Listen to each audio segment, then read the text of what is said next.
Hello বন্ধুরা, good afternoon. সবাই কেমন আছো? আশা করি ভালো আছো, আর আমিও খুব ভালো আছি। দেখো, ভীষণ রোদ পড়েছে আর গরম। সে ক্ষেত্রে আমি বাড়িতে বানিয়ে নিচ্ছি লস্যি। দেখো, লস্যিটা সবাই এভাবেই করে, তবুও আমি একটু ভিডিও করে, মানে আমি আমার মতন করে করছি। কিছুটা পরিমাণে দই নিয়ে নিয়েছি, টক দই, আর জল নিয়ে নিয়েছি পরিমাণ মতো। আর আমি আইস দিয়ে দিয়েছি। যেহেতু এখানে টুকরোগুলো বড় বড় তোমরা দেখতেই পাচ্ছ, সেক্ষেত্রে আমি দিয়েছি 4টে আইস। আইস দেওয়ার কারণে ঠান্ডা থাকে, সেই জন্য।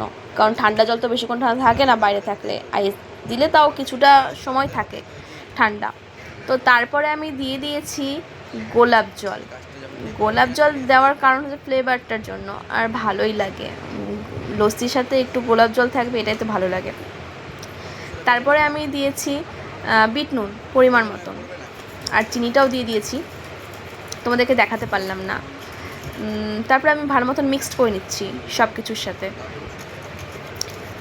মিক্সড করে নেওয়ার পর মানে তারপরে তো খেয়ে দেখার পালা, তাই না, যে কেমন হয়েছে। ভালো মতন মিক্সড করে নিয়েছি আমি। চিনিটার পরিমাণ, যে যেমন চিনি খাবে তার পরিমাণটা দেবে। আর তারপরে দেখে নাও, আমি নিয়ে নিয়েছি লস্যি করে। আমার মুখটা দেখে বুঝতে পারছো কতটা ভালো হয়েছে। চলো নেক্সট ভিডিও দেখাচ্ছে, টাটা।